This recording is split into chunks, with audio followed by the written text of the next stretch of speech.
Bob Fringley, and I'm here to tell you the incredible story of how personal computers took over the world. Why am I telling you this at a basketball game? Well, I like the game, but mainly it's because of that guy down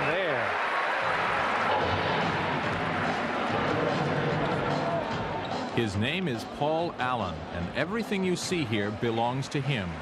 The Portland Trail Blazers basketball team, their arena, even the dancers. Thanks to personal computers, he has $8 billion to spend on such toys. 20 years ago, Allen and his high school friend Bill Gates were running a two-man software company called Microsoft. Today, Allen is richer than God, and Gates is richer than Allen. 20 years ago, young men like Paul Allen and Bill Gates invented the personal computer, and in doing so launched a revolution that's changed the way we live, work, and communicate. It's hard to believe that 20 years ago there were no personal computers. Now it's the third largest industry in the world, somewhere between energy production and illegal drugs. But the most amazing thing of all is that it happened by accident, because a bunch of disenfranchised nerds wanted to impress their friends.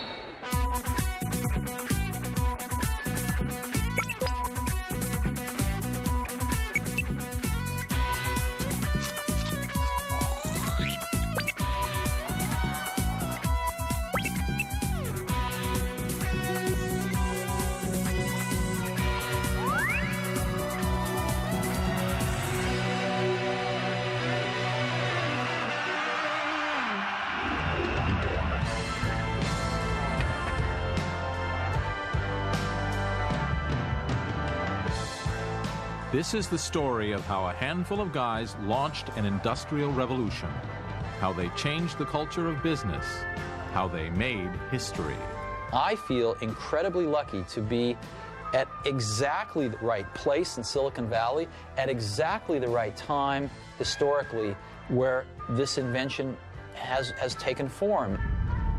It wasn't like we both thought it was going to go a long ways. It was like, we'll both do it for fun, and even though we're going to lose some money probably, we'll just have been able to say we had a company.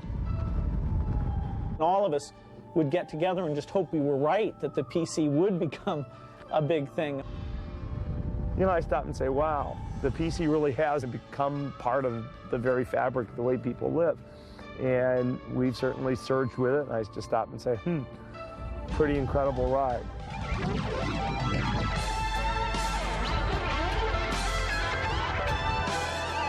Most of these people come from the place I call home, the Silicon Valley south of San Francisco, California.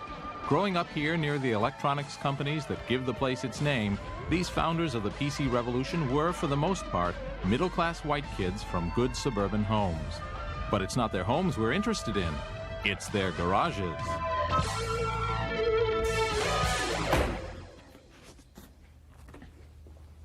This is my garage, and this is all my junk. I'm probably one of the few guys in Silicon Valley who actually has room in his garage for a car. Most everyone else seems to use theirs to start computer companies and create great fortunes. But I don't have a fortune. I'm a failure. I've written computer programs that almost ran, and I've designed and built hardware devices that frankly didn't work at all. But I'm the ideal guy to tell the story of the personal computer business because I'm its premier gossip columnist. And everyone tells me all their secrets. And this is my home, where I write a gossip column for a computing magazine. Sorry about the mess. Institutions in constant change like the PC industry are driven by rumor and gossip, and I thrive on both. My electronic mail address is deluged with inside information about everything from product flaws to who's sleeping with whom. What ties these gossipers together is a desire for truth. These people and their love of technology have fueled the PC revolution. To understand them is to understand that revolution. So let's go find some.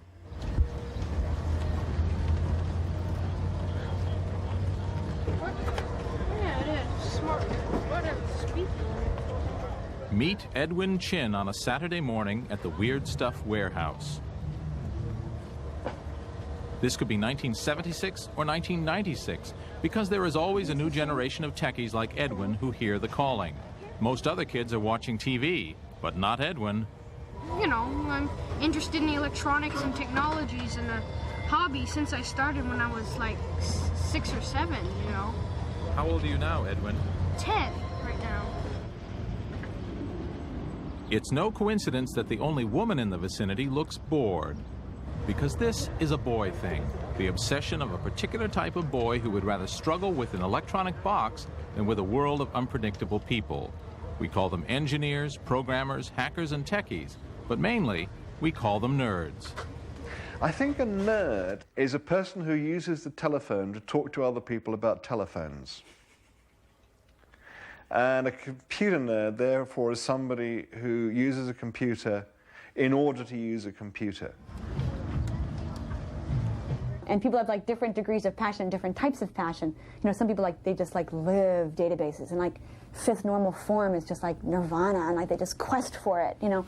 Like that's like what gets them up in the morning. What do your friends think of you? Boy, he's a nerd. Yeah. But I don't mind. I'm used to being called a nerd.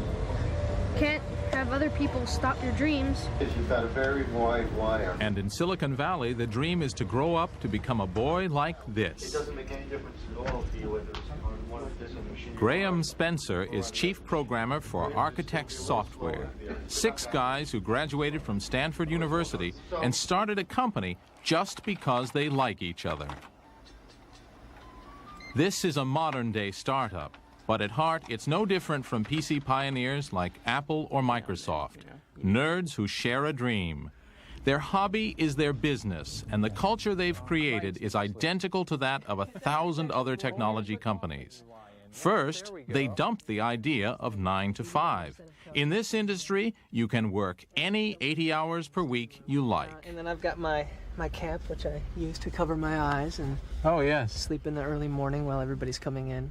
We didn't even obey a 24-hour clock. We'd come in and program for a couple days straight.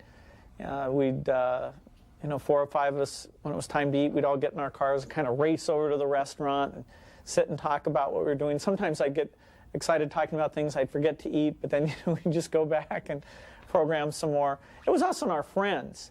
Those were fun days.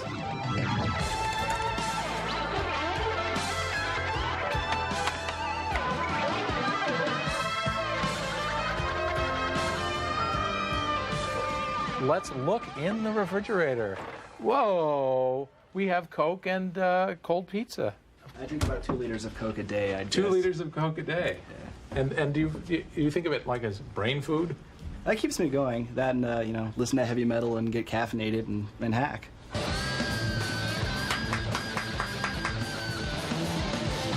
I'd sit down in my room on the floor with sheets of paper spread all around with my computer design I was working on, and always I noticed that I was up pretty late at night and I had lots of Cokes, just part of that life.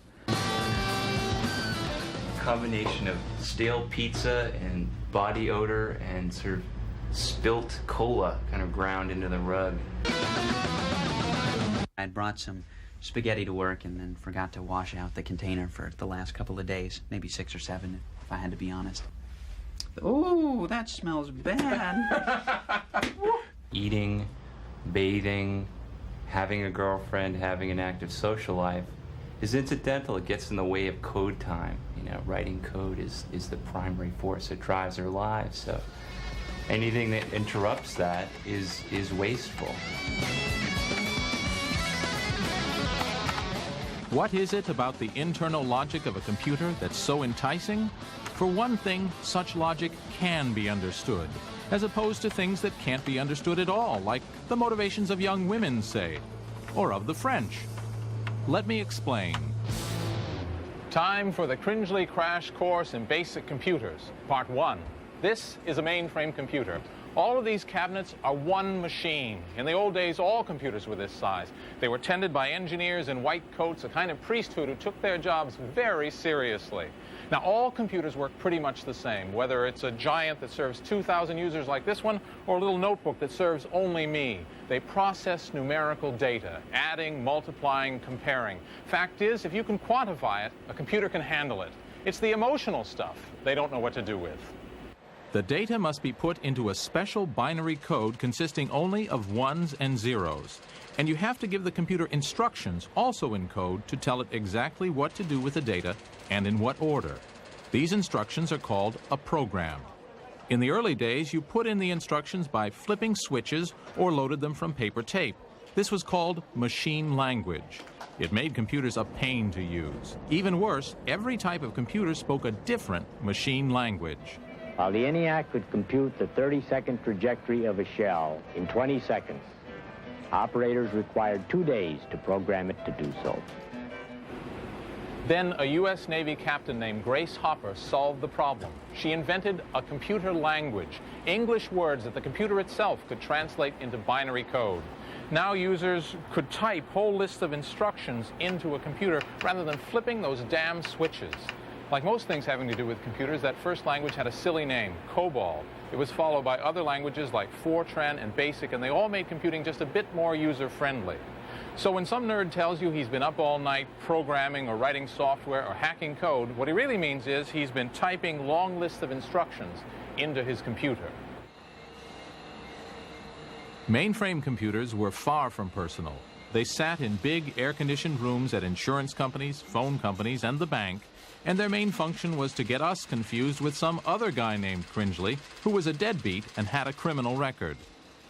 Eventually, computer terminals did begin to appear in some schools, but most of us paid no attention. But there was usually one kid who did pay attention, falling in love with the digital purity of those ones and zeros. He was the nerd. And I took this book home that described the PDP-8 computer, and it was just like a Bible to me. I mean, all these things that for some reason I'd fallen in love with, like you might fall in love with a card game called Magic, or you might fall in love with doing crossword puzzles or something else, or playing a musical instrument. I fell in love with these little descriptions of computers on their inside, and it was a little mathematics. I could work out some problems on paper and solve it and see how it's done, and I could come up with my own solutions and feel good inside. So you would keyboard these commands in, and then you would wait for a while, and then the thing would go and it would tell you something out. But even with that, it was still remarkable, especially for a 10-year-old, that you could write a program in BASIC, let's say, or Fortran, and actually this machine would sort of take your idea and it would sort of execute your idea and give you back some results. And if they were the results that you predicted, your program really worked. It was an incredibly thrilling experience. Nerds wanted their own computers right from the beginning, but it took a technological breakthrough to make that possible. This is it, the chip, the microprocessor. This is what allows you to have a mainframe computer on your desk. In the 1950s, mainframes were as big as this garage, and that's because they were filled with thousands of these vacuum tubes or valves. Eventually, the valves were made much smaller and replaced with transistors. Still too big, however, to make a computer that could fit on your desk. What that took was further miniaturization. Here we have a single piece of silicon etched with thousands of transistors. This microprocessor holds more than 1 million transistors, and that's the secret of the personal computer. And that's why they call it Silicon Valley, not Computer Valley. These are the people who invented the microprocessor, Intel. Intel was started 28 years ago by a handful of guys after a row with their old boss. Their microprocessors today power 85% of the world's computers. Our TS table? Intel not only invented the chip, they are responsible for the laid-back Silicon Valley working style. Everyone was on a first-name basis. There were no reserved parking places, no offices, only cubicles. It's still true today. Here's the chairman's cubicle. Knock, knock. Yeah. I've knocked on the door, but there's no door. Gordon Moore is one of the Intel founders, worth $3 billion. With money like that, I'd have a door. In a business like this, the people with the power are the ones that have the understanding of what's going on, not necessarily the ones on top. It's very important that those people that have the knowledge are the ones that make the decisions. So we set up something where everyone who had the knowledge had an equal say in what was going on. Intel's microprocessors kept getting more powerful. They soon had enough horsepower to run a whole computer. Only Intel didn't appreciate the brilliance of their own product, seeing it as useful mainly for calculators or traffic lights. Intel had all the elements necessary to invent the PC business, but they just didn't get it. Lucky for us, someone did. This is the chip that launched the personal computer revolution.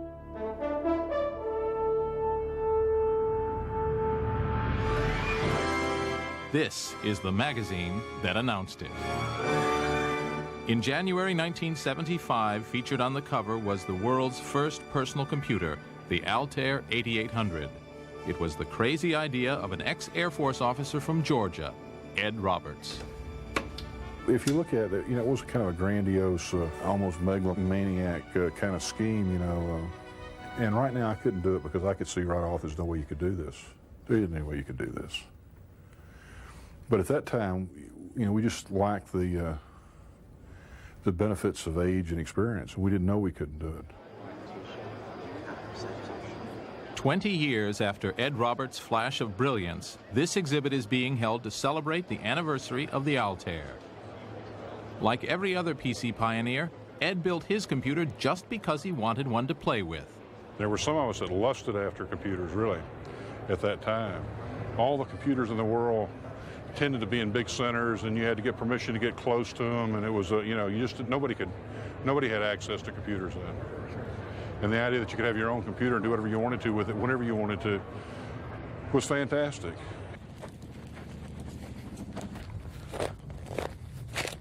And where was all this happening? It was far from Silicon Valley, Intel, or IBM. Out in the desert near the airport in Albuquerque, New Mexico, Ed Roberts ran a calculator company called MITS. Having an ugly building wasn't its only problem. MITS was going bankrupt. Nobody was buying calculators, and Ed needed $65,000 just to stay afloat. We went to the bank and had a late-night meeting, and the issue was whether we closed MITS down or they loaned us an additional $65,000. And I was asked how many machines that I think we would sell in the next year after it was introduced. And I said 800, and was considered a wild-eyed optimist at that. Within a month after it was introduced, we were getting 250 orders a day. Started about 6. The Altair wasn't even a computer. It was a computer kit. Whoa, this is a pretty well-equipped machine. You had to build it yourself, and even then it usually didn't work. Still, the demand was amazing. And there were actually people that came to MITS, a couple people with camper trailers, and camped out in the parking lot waiting for their machine. I mean, they were so eager. I think everybody had sort of daydreamed, or Walter Mitty, about owning a computer. The surprise was that it would be possible for the average college student, for example, who was living on bare subsistence, to actually buy a computer. This is what really amazed me, was that people were there was a sort of a pent-up demand for having your own computer. And if it could be that cheap, what a wonderful thing.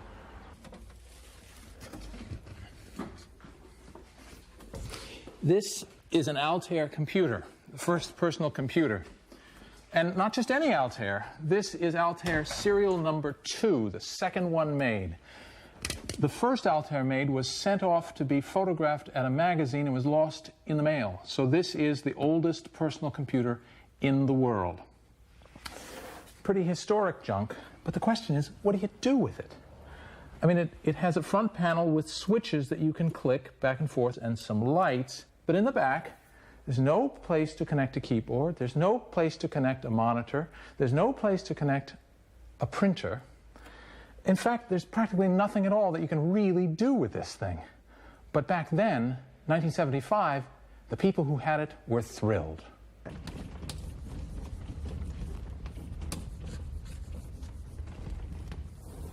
The nerds formed clubs to talk about their new toy. One of the first was the Homebrew Computer Club, which met on Wednesday evenings in a hall rented from Stanford University in Silicon Valley. Presiding over near anarchy was Lee Felsenstein, who pretended to be in charge. I would start the meeting by making a horrendous loud noise because everyone was talking and I had to get some attention somehow. And I would use it to call on the person in question. I'd make threatening gestures with it. Most of us were in the electronics industry to a certain extent. There was also a stratum of physicians. And there were a lot of radio amateurs, for instance, finding a new technology that wasn't stale. But most of us were at a sort of middle level downwards. We saw ourselves as crazed, ignored geniuses, or possibly geniuses, but at least we could each hope to get our hands on a computer of our own. Not much in them. The very uselessness of the Altair is what drove the hobbyists together. Roger Mellon and Harry Garland started an early computer company. They came here to meet others and to figure out just what the heck could be done with this new toy. A solution in search of a problem. There's no keyboard that I can see. The Altair was tedious to use. At first, the only way that data and instructions could be given to the computer was by flipping switches. Take something trivial like 2 plus 2. Each 2 needed 8 different switches to be flipped, then a 9th switch was used to load them all. Add required another 9 switches. The answer 4 was if the third light from the left turned on. Eureka! So if you had a program that was 100 bytes long, you had to go through this procedure 100 times to load that into memory. It took a long time. I bet it did. And what happened if you lost power or you lost your way in the middle? You cried. The Altair may have been frustrating, but it drove the nerds to experiment, finding real uses for the useless box, turning it from a curiosity to a computer. Steve Dampier set up an Altair, laboriously keyed a program into it. Somebody knocked the plug out of the wall, and he had to do that all over again, but nobody knew what this was about. After all, was it just going to sit and flash its lights? No. You put a little transistor radio next to the Altair, and he would, by manipulating the length of loops in the software, could play tunes. The radio began playing The Fool on the Hill. Da-da-da-da, da-da-da-da, in the tinny little tunes that you could tell were coming from the noise that the computer was generated, being picked up by the radio. Everybody rose and applauded. I proposed that he receive the Stripped Phillips Screw Award for finding a use for something previously thought useless. But I think everyone was too busy applauding to even hear me. It was a very exciting thing. It was probably the first thing the Altair actually did. Turning the Altair into a useful tool required a programming language so users could type their programs in rather than flipping switches. What it needed was a version of some big computer language like BASIC, only modified for the PC. This was called a basic interpreter, but it didn't yet exist because the experts all thought that not even BASIC was basic enough to fit inside the tiny Altair memory. Yet again, the experts were wrong. Here comes the guy who solved the problem. 20 years after finishing the first microcomputer BASIC, Paul Allen is returning to Albuquerque for a celebration of that event, this time with his $15 million jet and 3-foot red carpet. At a time when I was killing brain cells, this guy was founding an empire. He has come to eat rubber chicken in honor of the Altair's 20th anniversary. I'd like to introduce to you Paul Allen.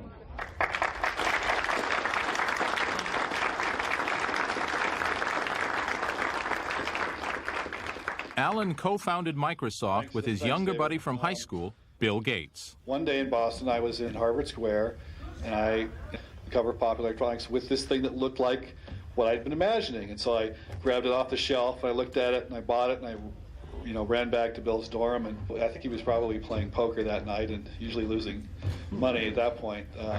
One of the few times when that's been the case. Paul showed that to me.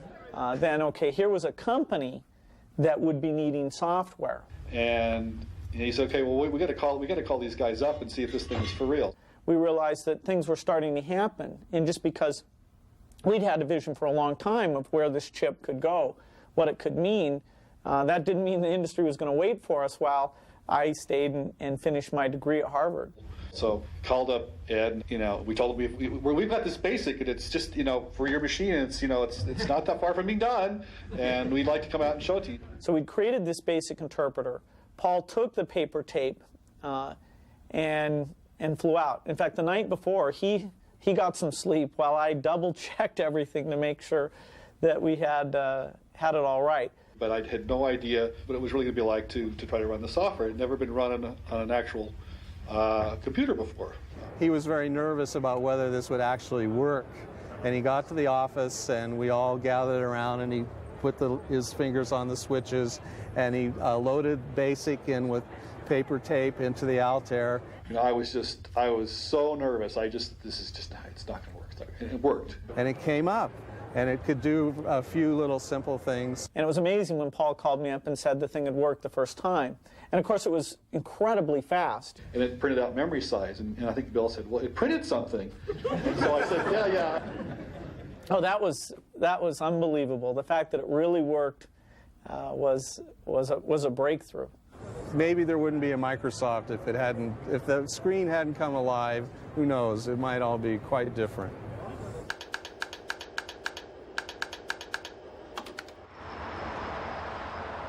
After the demo succeeded, Bill forgot about finishing university. Afraid of missing his chance to dominate the new industry, he joined Alan in what was then the center of world microcomputing research, among the sleazy bars and gas stations of Albuquerque, New Mexico. And they lived across the street from MITS in the Sundowner Motel. And the prostitutes and the drug dealers are out on the corner. And they were writing BASIC for the Altair computer. And gradually they actually started Microsoft here in Albuquerque. So we hired some of our high school friends basically to come down and stay with us in our apartment, which became very crowded. Well, we were pretty young. We started when I was 19, and so he just had a lot of energy. They worked really hard. They listened to really loud music. I could hardly stand to go in the software room sometimes because the music would be banging off the walls, mostly acid rock. You know, we usually go out, eat pizzas, and then go out and watch action movies. They would work all night long, and there were days when Bill Gates would be sleeping on the floor in the software lab. And sometimes it would be Bill and these two other guys all, you know, sitting on tables around the apartment with stacks and stacks of paper, writing, converting to BASIC for the 8080. I still know the source code by heart, and that was a work of love. You know, we just kept tuning and tuning that thing, and so that kind of craftsmanship paid off. BASIC let the Altair be used for both fun stuff and real work. People attached terminals to the computer and began writing games, word processors, and accounting programs. Most of us didn't notice, but soon there was a thriving industry for enthusiasts. By the end of 1975, dozens of other companies were building microcomputers. We created an industry, and I think that goes completely unnoticed. I mean, there was nothing. Every aspect of the industry, when you talk about software, hardware, application stuff, dealerships, you name it, was all done at MITS. It was a wild time. It was a very exciting time. And the first user convention, where we got people to come in and tell us what they were doing, what they were excited about. And other companies like Processor Technology or IMSI or Comemco got going as add-on companies. These companies are long forgotten, but they were the humble beginnings of the PC industry. Left in the hands of those early hobbyists, the PC might have never made it to the shopping mall. Reaching the wider market required a different type of vision. Enter the flower children of California, who thought the PC was, well, groovy. From the safety of secret committees, they talk about the danger of war. Remember that the 60s happened in the early 70s, right? So we have to remember that. And that's sort of when I came of age. So I saw a lot of this. And to me, the spark of that was that there was something beyond sort of what you see every day. Far from the smell of the gun. It's the same thing that causes people to want to be poets instead of bankers. And I think that's a wonderful thing. And I think that that same spirit can be put into products. And those products can be manufactured and given to people, and they can sense that spirit. To help you understand all this, I will now take off my clothes. Well, why? He says, well, frame relay is scalable. Jim Warren knows better than most what the hippie movement did for the PC. A 60s radical himself, he staged the West Coast Computer Fair, for a time the biggest computer show in the world. The fair was where the PC really arrived. It's also where Jim got rich. So, Jim, is this where you hold all your meetings? As many as possible. Sure, why not? This is how Silicon Valley entrepreneurs conduct business? I don't know whether it's how entrepreneurs conduct. Believe it or not, Jim once taught mathematics at a Catholic girls' school. Bubbles, Bob? Sure. Okay. Jim was immediately fascinated by the PC, like many Bay Area hippies. The California counterculture was crucial to the PC's development. And the whole spirit there was working together, was sharing. You shared your dope, you shared your bed, you shared your life, you shared your hopes. And a whole bunch of us had the same community spirit, and that permeated the whole Homebrew Computer Club. As soon as somebody would solve a problem, they'd come running down to the Homebrew Computer Club's next meeting, say, hey everybody, you know that problem that all of us have been trying to figure out how to solve? Here's the solution. Isn't this wonderful? Aren't I a great guy? And it's my contention that that is a major component of why Silicon Valley was able to develop the technology as rapidly as it did, because we were all sharing. Everybody won. Out of this creative show and tell came Apple Computer, the first mass-market PC company. The Apple founders, a couple of recent graduates from Homestead High, were regulars at Homebrew meetings. Steve Wozniak was the technical wizard, and Steve Jobs was the visionary who saw microcomputers as a possible business. The first Apple computer was primitive. It was cobbled together by Woz to impress his friends at the Homebrew meetings. Everybody was interested in computers, so I started getting a crowd around me, because even though I was too shy to raise my hand and say anything in a club meeting, after the club meetings, I would put my computer that I had built, and every week it had a little bit more working on it too. But I would set it down and let people type on the keyboard. I would explain what's in it. If they come up to me and ask a question, I can answer. You know, nowadays I would have the ability to tell them what it is, you know, and be a little bit more promotional, but back then I could only answer questions if they asked me. But I got a group that started gathering around me. And Steve Jobs saw that I had a lot of interest around me at the club, and he said, let's start selling it. And let's make this company. Came up with the name Apple, and that's how it started. Apple was at best a funky company, started by a couple of teenage hackers who previously had been working as Alice in Wonderland characters in a local shopping mall. And they started it in this garage right here. The first Apple computer was built here. Now there are more than 10 million in use around the world. And I was there. Well, for a short time, I was an employee at Apple Computer, employee number 12, and one day I helped move materials out of this garage. At the time, Steve Jobs said the company was short of loot, so he offered to pay me in company shares, but I held out for the money. My mother still reminds me of that incident. The Apple I was even less of a computer than the Altair. A single circuit board that came with neither a case nor a keyboard. Still, Steve Jobs managed to sell 50 Apple I's. That experience showed Jobs that there was a market for a real computer, the Apple II. It was very clear to me that while there were a bunch of hardware hobbyists that could assemble their own computers, or at least take our board and add the transformers for the power supply and the case and the keyboard and go get a, et cetera, go get the rest of the stuff. For every one of those, there were 1,000 people that couldn't do that but wanted to mess around with programming. Software hobbyists. Just like I had been when I was, 10, discovering that computer. And so my dream for the Apple II was to sell the first real packaged computer. Steve Jobs' dream was impossible. It needed too many chips, making the product too complicated and expensive to build. But Woz didn't know it was impossible. And then I got into a way of, why have memory for your TV screen and memory for your computer, make them one? And that shrunk the chips down, and I shrunk the chips here, and why not take all these timing circuits? I looked through manuals and found a chip that did it in one chip instead of 5, and reduced that, and one thing after another happened. I wound up with so few chips. When I was done, I said, hey, a computer that you can program to generate colored patterns on a screen, or data or words or play games or anything. And it was just the computer I wanted, you know, for myself pretty much. And but it had turned out so good. He said, I think we have a computer we could sell 1,000 a month of. I thought, how could you sell 1,000 a month, you know?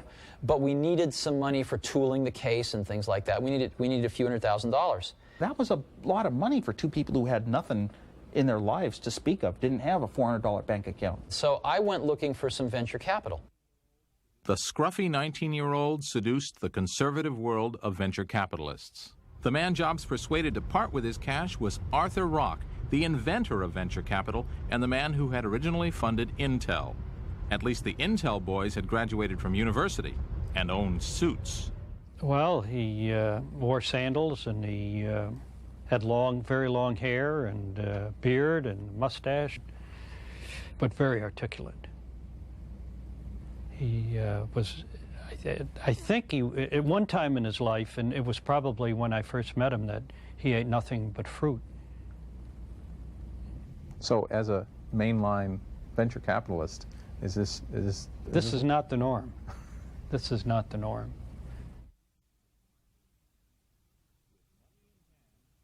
With money in hand and under occasional adult supervision from an ex-Intel manager named Mike Markkula, Woz and Jobs finished the Apple II and ordered a local factory to build 1,000 machines.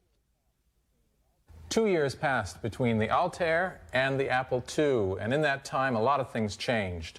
We went from a computer that was designed for hobbyists and engineers and certainly looked like a piece of test equipment to a computer that looked like a piece of consumer electronics.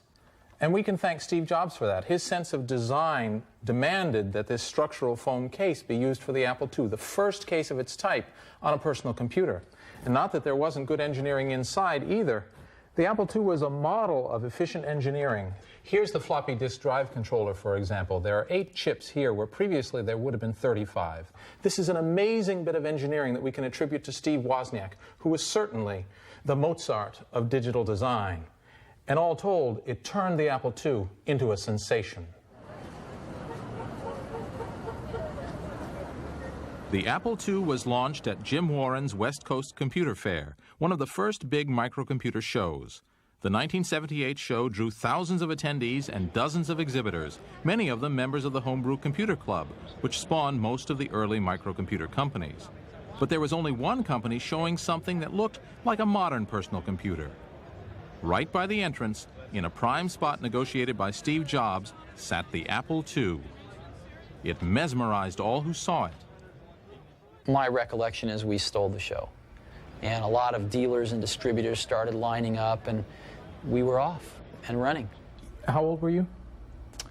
21. 21? Yeah.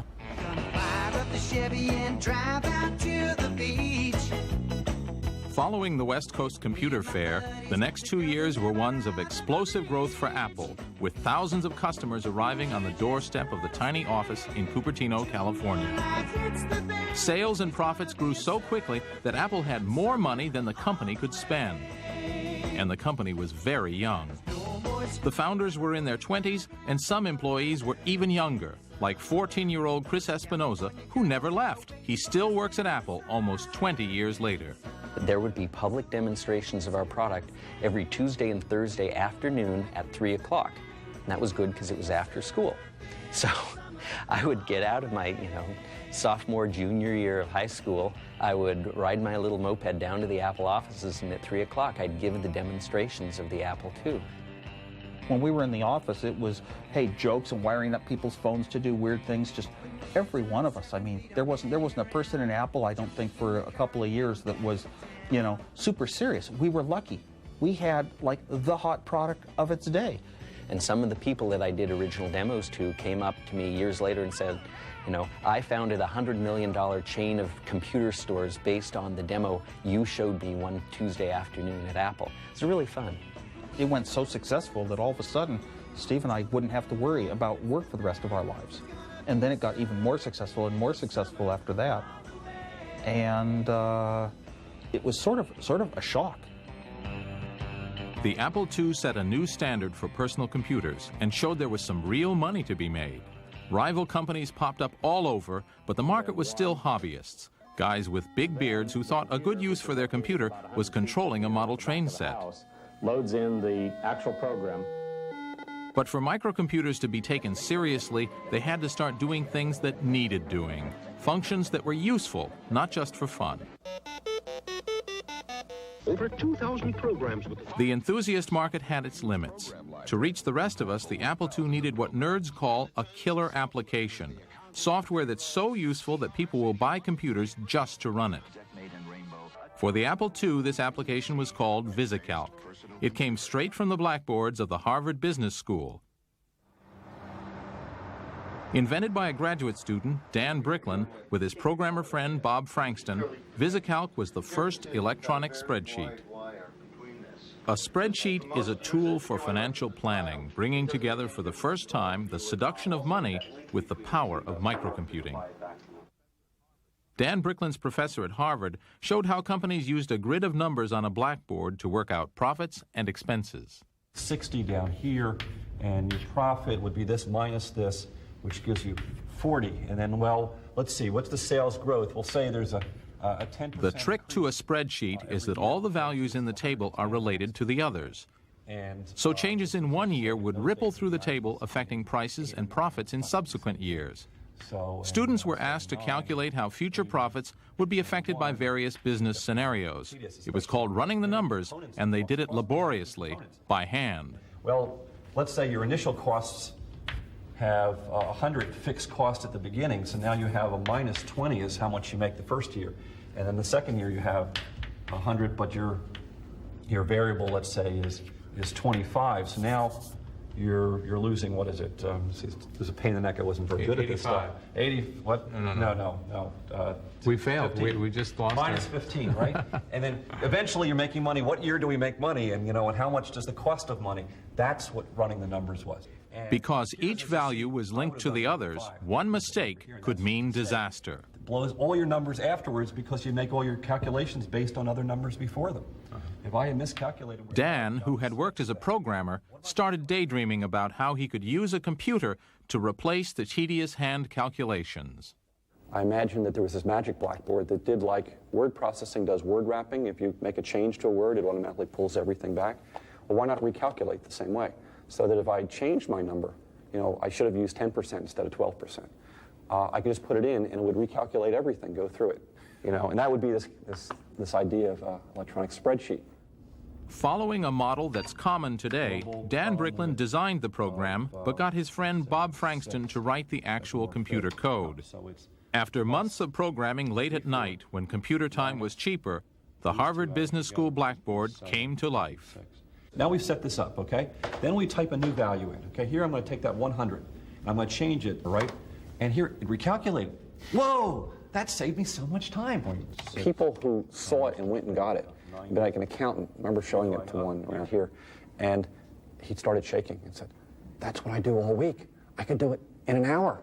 What I could do, and they would take their credit cards and shove them in your face. I meet these people now, they come up to me and say, I got to tell you, it's... you changed my life. Changed my life. You made accounting fun."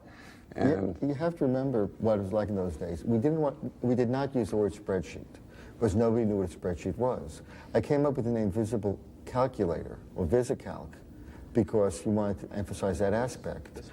VisiCalc hit the market in October 1979, selling for $100. Marv Goldschmidt sold the first copies from his computer store in Bedford, Massachusetts. After a slow start, VisiCalc took off. What it did in our society, it gave people who were obsessed with numbers, whether they're in business or at home, how much am I worth today? What's my stock portfolio worth? How am I doing against budget on this project? It gave them the ability to play with scenarios and change it and say, well, what if I do this? So put people, in a sense, in control of the thing that lots of people in our society feel is driving them, and that's numbers. The spreadsheet was every businessman's crystal ball. It answered all those what-if questions. What if I fire the engineering department? What if I invest $10 million in pantyhose futures? Look, I'll be rich in under a year and have slimmer thighs at the same time. The computer says so. $5 up 25!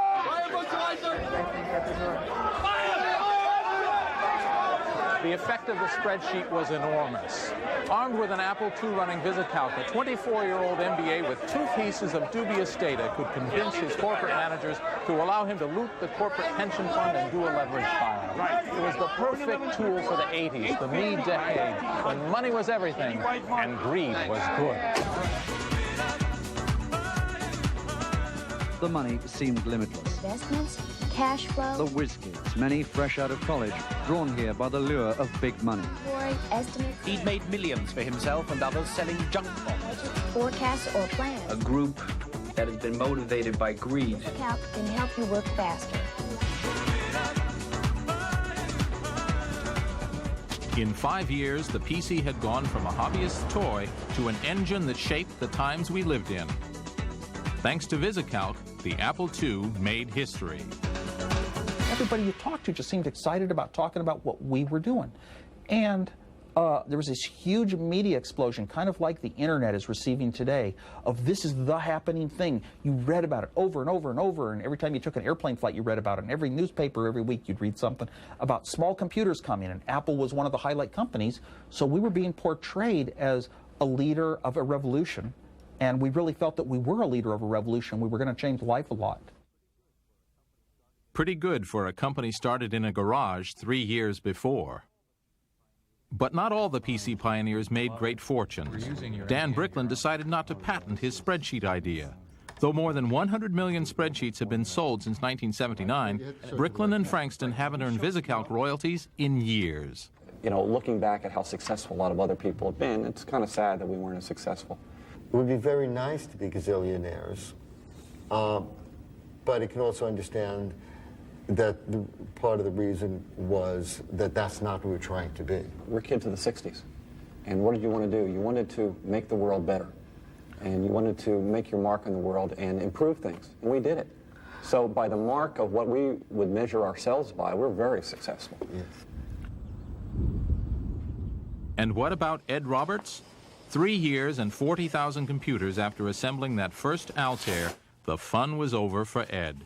MITS was just another player in what had become a competitive market for personal computers.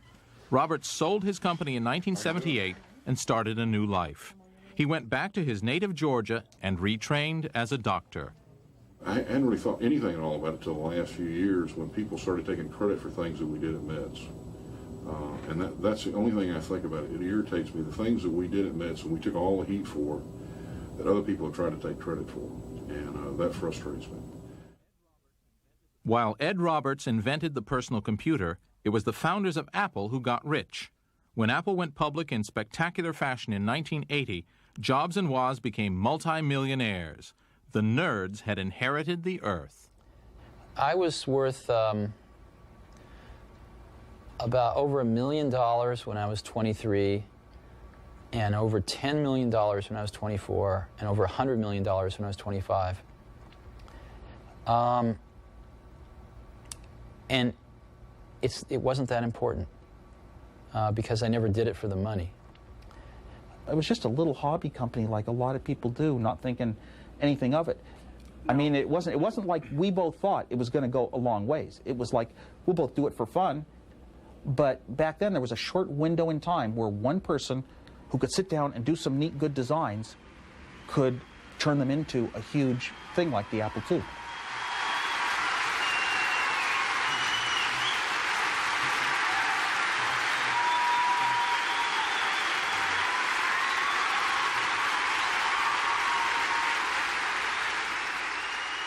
It's astonishing that at the beginning of 1975, nobody owned a personal computer. All there was a mock-up on a magazine cover. Yet within 5 years, there had emerged here in Silicon Valley a billion-dollar industry. An unhealthy fascination with technology on the part of a few adolescents had awakened the nerd within us all. PC companies were sprouting like mushrooms to meet the enormous demand. Apple had emerged as the top fungus and had taken 50% of the market. To the boys in Cupertino, every day seemed like Christmas. But Scrooge was around the corner. There was a company that everyone associated with the word computer, a company that expected, no, demanded to dominate its market, IBM. Big Blue was on the move, and Silicon Valley would soon be feeling the reverberations.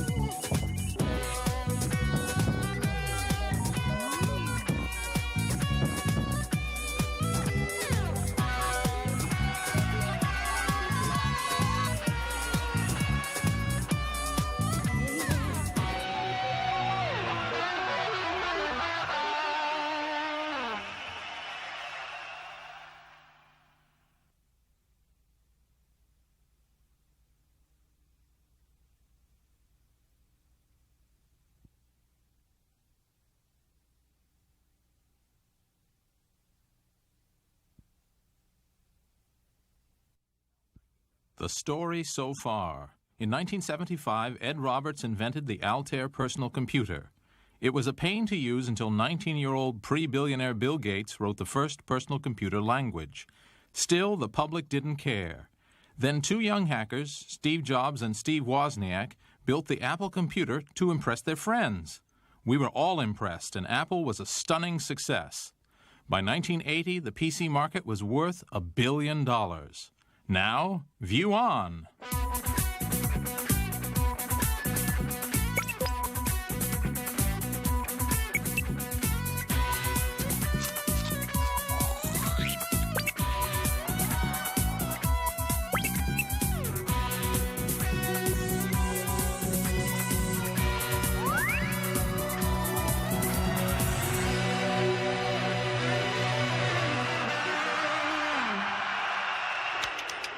We are nerds.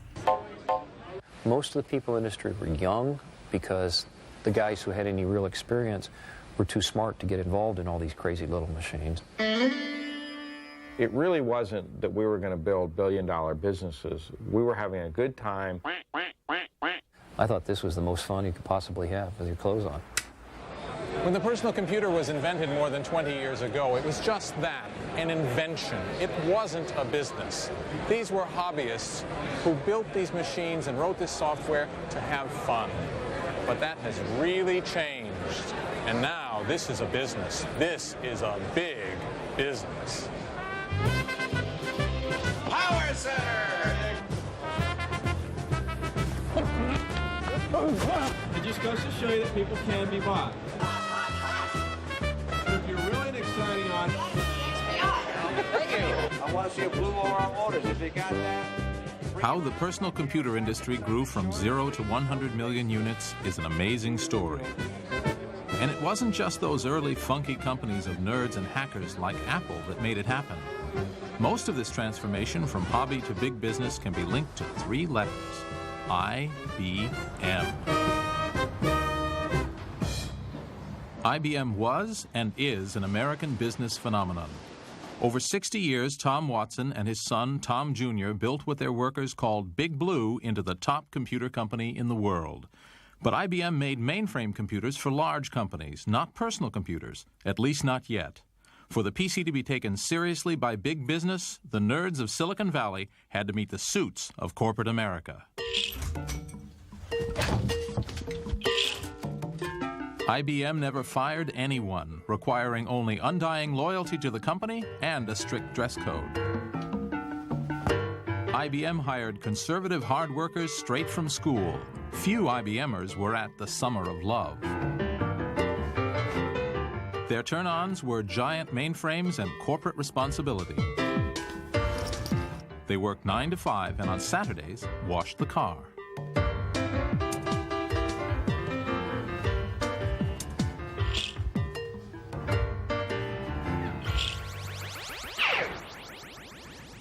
This is Intergalactic HQ for IBM, the largest computer company in the world.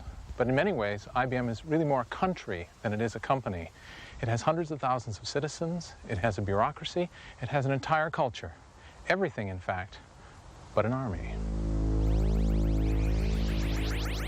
Okay, Sam, we're ready to visit IBM country. Obviously, we're dressed for the part. Now, when you were in sales training in 1959 for IBM, did you sing company songs? Absolutely. Well, just to get us in the mood, let's sing one right here. You're kidding. I have the IBM, the songs of the IBM, and we're going to try for number 74, Our IBM Salesman, sung to the tune of Jingle Bells.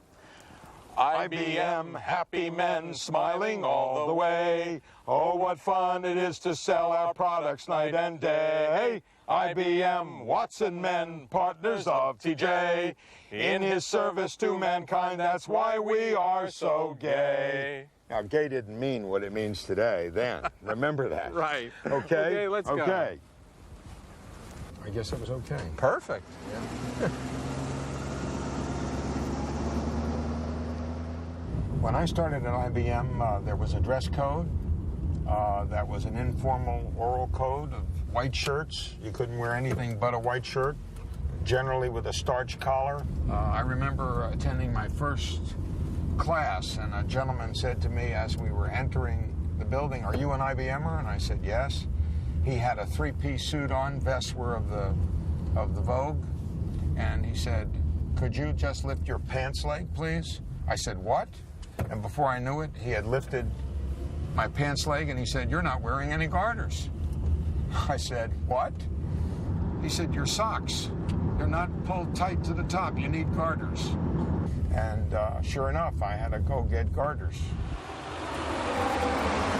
IBM is like Switzerland, conservative, a little dull, yet prosperous. It has committees to verify each decision. The safety net is so big that it's hard to make a bad decision, or any decision at all. At which we announced a new organizational structure. Rich Seidner, computer programmer and wannabe Paul Simon, spent 25 years marching in step at IBM.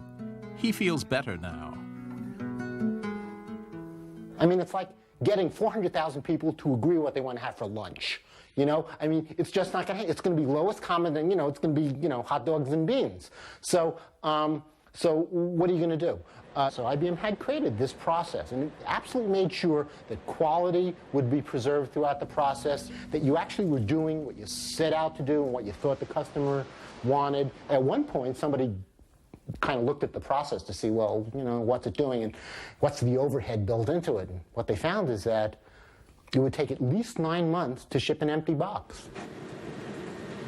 By the late 70s, even IBM had begun to notice the explosive growth of personal computer companies like Apple. The Apple II, small, inexpensive, simple to use. The first computer... What's more, it was a computer business they didn't control. In 1980, IBM decided they wanted a piece of this action.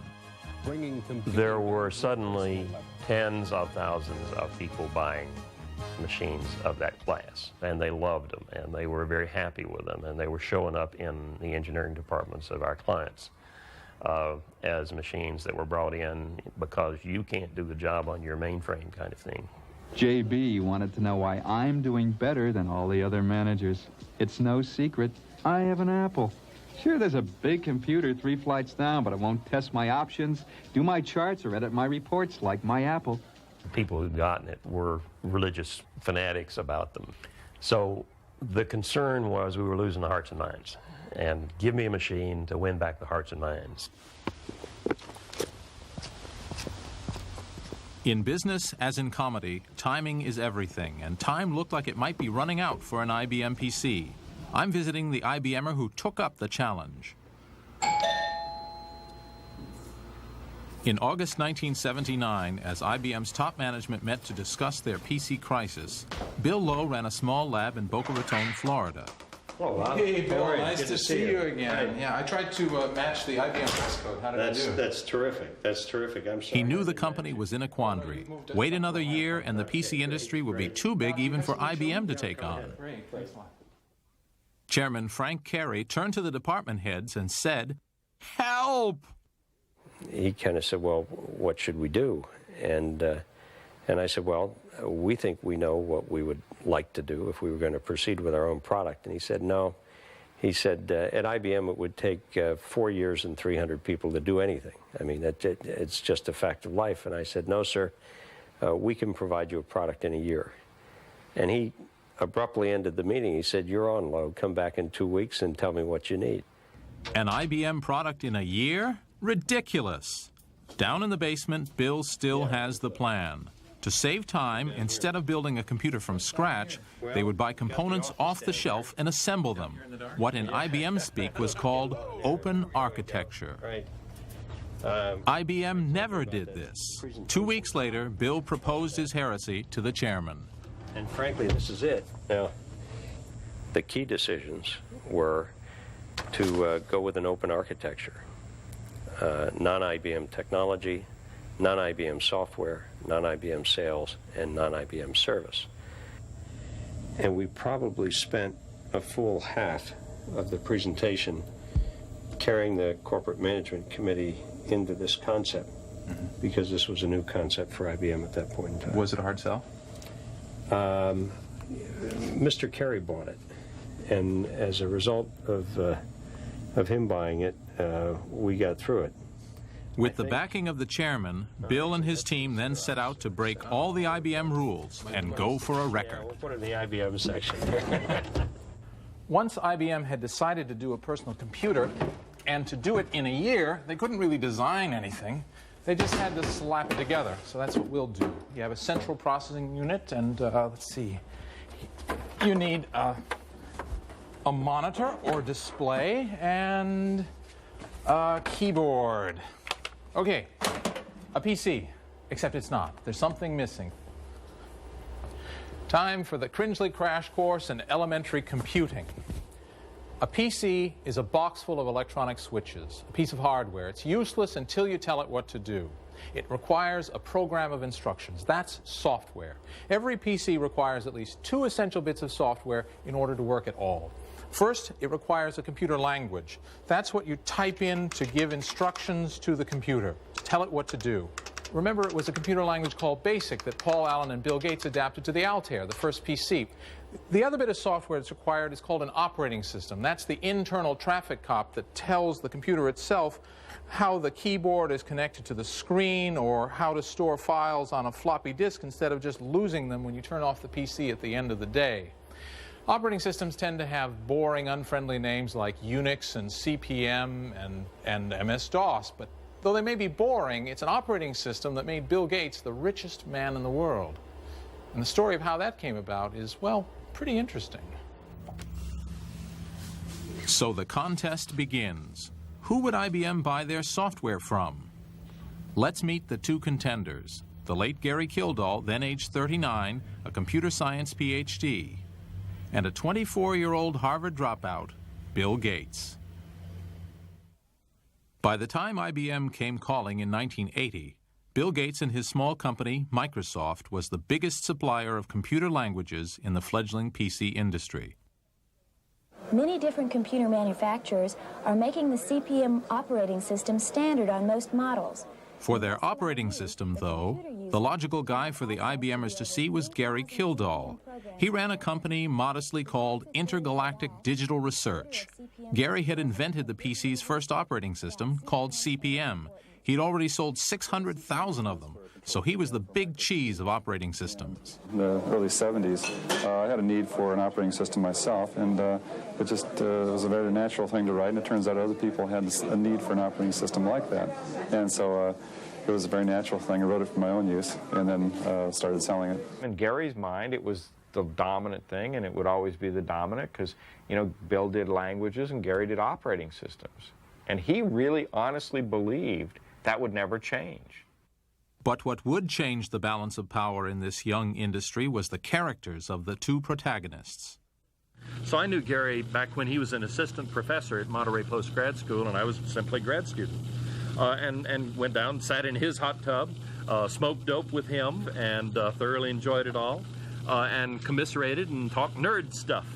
He liked playing with gadgets, just like Woz did and does, just like I did and do. He wasn't really interested in how you drive the business. He worked on projects, things that interest him. He didn't go rushing off to the patent office and patent CPM and patent every line of code he could. He didn't try to just squeeze the last dollar out of it. Gary was not a fighter. Gary avoided conflict. Gary hated conflict. Bill, I don't think anyone could say, backed away from conflict. Nobody said future billionaires have to be nice guys. Here at the Microsoft Museum is a shrine to Bill's legacy. Bill Gates hardly fought his way up from the gutter. Raised in a prosperous Seattle household, his mother was a homemaker who did charity work, his father a successful lawyer. But beneath the affluence and comfort of a perfect American family, a competitive spirit ran deep. I ended up spending the Memorial Day weekend with him out on his grandmother's house on Hood Canal. She turned everything into a game. It was a very, very, very competitive environment. And if you spent the weekend there, you were part of the competition. And it didn't matter whether it was hearts or pickleball or swimming to the dock, or, you know, and there was always a reward for winning and there was always a penalty for losing. One time was funny. I went to Bill's house and he really wanted to show me his jigsaw puzzle that he was working on. And he really wanted to talk about how, like, he did this jigsaw puzzle in, like, 4 minutes. And, like, on the box it says, if you're a genius, then you would do the jigsaw puzzle in, like, 7. And he was into it. He's like, I can do it. And I said, no, I believe you. You don't need to break it up and do it for me. No. Bill Gates can be so focused that the small things in life get overlooked. If he was busy, he didn't bathe, he didn't change clothes. We were in New York, and the demo that we had crashed the evening before the announcement, and Bill worked all night with some other engineers to fix it. Well, it didn't occur to him to take 10 minutes for a shower after that. Just didn't occur to him that that was important. And he badly needed a shower that day.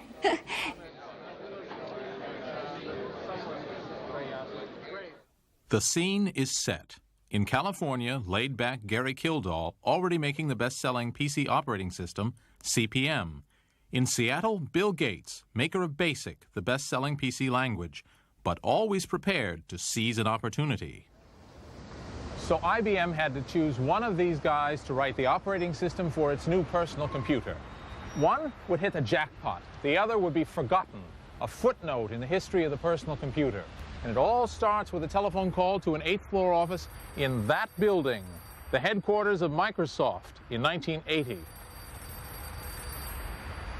At about noon, I guess, I called Bill Gates on Monday and said I would like to come out and talk to him about his products. Bill said, well, how's next week? And they said, we're on an airplane, we're leaving in an hour, we'd like to be there tomorrow. Well, hallelujah, right on. Steve Ballmer was a Harvard roommate of Gates. He had just joined Microsoft and would end up its 3rd billionaire.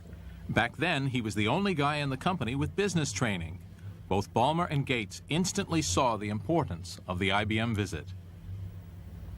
And Bill said, Steve, you better come to the meeting. You're the only other guy here who can wear a suit. So we figured, okay, the two of us will put on suits, we'll put on suits, and we'll go to this meeting. We got there roughly 2 o'clock. And we were waiting in the front, and this young fellow came out to take us back to Mr. Gates' office. I thought he was the office boy.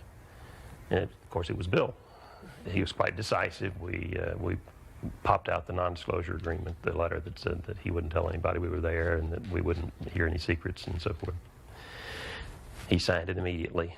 IBM didn't make it easy. You had to sign all these funny agreements that sort of said IBM could do whatever they wanted, whenever they wanted, and use your secrets however they felt. But so it took a little bit of faith. Jack Sams was looking for a package from Microsoft containing both the BASIC computer language and an operating system. But IBM hadn't done their homework. They thought we had an operating system. Because we had this soft card product that had CP/M on it, they thought we could license some CP/M for this new personal computer they told us they wanted to do. And we said, well, no, we're not in that business. And when we discovered we didn't have he didn't have the rights to do that, and that it was not, he said, but I think it's ready. I think Gary's got it ready to go. I said, well, no time like the present, call up Gary. So Bill, right there with them in the room, called Gary Kildall, Digital Research, said, Gary, I'm sending some guys down. They're going to be on the phone. Treat them right. They're important guys. The men from IBM came to this Victorian house in Pacific Grove, California, headquarters of Digital Research, headed by Gary and Dorothy Kildall. Just imagine what it's like having IBM come to visit. It's like having the Queen drop by for tea. It's like having the Pope come by looking for advice. It's like a visit from God himself. And what did Gary and Dorothy do? They sent them away. Gary had some other plans, and so he said, well, Dorothy will see you. And so we went down, the three of us. IBM showed up with an IBM non-disclosure, and Dorothy made a decision which I think it's easy in retrospect to say was dumb. Well, we popped out our letter that said, please don't tell anybody we're here, and we don't want to hear anything confidential. And she read it, and she said, I can't sign this. She did what her job was. She got the lawyer to look at the non-disclosure. The lawyer, Jerry Davis, who's still in Monterey, threw up on this non-disclosure. It was uncomfortable for IBM. They weren't used to waiting, and it was an unfortunate situation. Here you are in a tiny Victorian house that's overrun with people and chaotic. And so we spent the whole day in Pacific Grove debating with them and with our attorneys and her attorneys and everybody else about whether or not she could even talk to us about talking to us. And we left. This is the moment Digital Research dropped the ball. IBM, distinctly unimpressed with their reception, went back to Microsoft. Bill Gates isn't the man to give a rival a second chance. He saw the opportunity of a lifetime. Digital Research didn't seize that, and we knew it was essential. If somebody didn't do it, the project was going to fall apart. So we just got carried away and said, look, we can't afford to lose the language business. That was the initial thought. We can't afford to have IBM not go forward. This is the most exciting thing that's going to happen in PCs. And we were already out on the limb because we had licensed them not only BASIC, but Fortran, COBOL, Assembler, Typing Tutor, Adventure. And basically every product the company had, we had committed to do for IBM in a very short time frame. But there was a problem. IBM needed an operating system fast, and Microsoft didn't have one. What they did have was a stroke of luck, the ingredient everyone needs to be a billionaire. Unbelievably, the solution was just across town. Paul Allen, Gates' programming partner since high school, had found another operating system. There's a local company here in Seattle called Seattle Computer Products, a guy named Tim Patterson, and he had done an operating system, very rudimentary operating system that was kind of like CP/M. And we just told IBM, look, we'll go get this operating system from the small local company, we'll take care of it, we'll fix it up, and you can still do a PC. Tim Patterson's operating system, which saved the deal with IBM, was, well, adapted from Gary Kildall's CP/M. So I took a CP/M manual that I'd gotten from the retail computer store, $5 in 1976 or something, and used that as the basis for the application programming interface, the API for my operating system. And so using these ideas that came from different places, I started in April, and it was about half time for 4 months before I had my first working version. This is it. The operating system Tim Patterson wrote. He called it QDOS, the quick and dirty operating system. Microsoft and IBM called it PC-DOS 1.0. And under any name, it looks an awful lot like CP/M. On this computer here, I have running a PC-DOS and CP/M86, and frankly, it's very hard to tell the difference between the two. The command structures are the same, so are the directories. In fact, the only obvious external difference is the floppy drive is labeled A in PC-DOS and C in CP/M.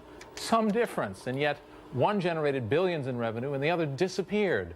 As usual in the PC business, the prize didn't go to the inventor, but to the exploiter of the invention. In this case, that wasn't Gary Kildall. It wasn't even Tim Patterson. There was still one problem. Tim Patterson worked for Seattle Computer Products, or SCP. They still owned the rights to QDOS, rights that Microsoft had to have. But then we went back and said to them, look, we want to buy this thing. And SCP was, like most little companies, they, always needed cash, and so that was when they went into the negotiation. And so ended up working out a deal to buy the operating system from him for whatever usage we wanted for $50,000. Hey, let's pause there to savor an historic moment. For whatever usage we wanted for $50,000. It had to be the deal of the century, if not the millennium. It was certainly the deal that made Bill Gates and Paul Allen multi-billionaires and allowed Paul Allen to buy toys like these, his own NBA basketball team and arena. Microsoft bought outright for $50,000 the operating system they needed, and they turned around and licensed it to the world for up to $50 per PC. Think of it, 100 million personal computers running MS-DOS software funneling billions into Microsoft, a company that back then was 50 kids managed by a 25-year-old who needed to wash his hair. Nice work if you can get it, and Microsoft got it. There are no two places further apart in the USA than southeastern Florida and Washington State, where Microsoft is based. This is Florida, Boca Raton, and this building right here is where the IBM PC was developed. Here, the nerds from Seattle joined forces with the suits of corporate America, and in that first honeymoon year, they pulled off a fantastic achievement. After we got a package in the mail from the people down in Florida, As August 1981 approached, the deadline for the launch of the IBM Acorn, the PC industry held its breath. Supposedly, maybe at this very moment, IBM is announcing their personal computer. We don't know that yet. In companies across America, software writers like Dan Bricklin, the creator of the first spreadsheet, waited with his staff for news of the announcement. This is a moment of PC history. IBM Secrecy had codenamed the PC the Floridian Project. Everyone in the PC business knew IBM would change their world forever. They also knew that if their software was on the IBM PC, they would make fortunes. Note that the attached information is not to be disclosed prior to any public announcement. It's on the ticker. It's on the ticker? Okay, so now you can tell people. What we're watching are the first few seconds of a $100 billion industry. Years of thinking big, today IBM came up with something small. Computer. Big Blue is looking for a slice of Apple's market share. IBM like bits and bytes mean nothing. Try this word. Money. Now they're going to sell $1,000 computers to millions of customers. A piece of the pie. I have seen the future, said one analyst, and it computes. Today, an IBM computer has reached a personal stage. Nobody was ever fired for buying IBM. Now companies could put PCs with a name they trusted on desks from Wall's End to Wall Street. What IBM said was, it's okay, corporate America, for you to now start buying and using PCs. And if it's okay for corporate America, it's got to be okay for everybody. Your own IBM personal computer. For all the hype, the IBM PC wasn't much better than what came before. So while the IBM name could create immense demand, it took a killer application to sustain it. The killer app for the IBM PC was yet another spreadsheet.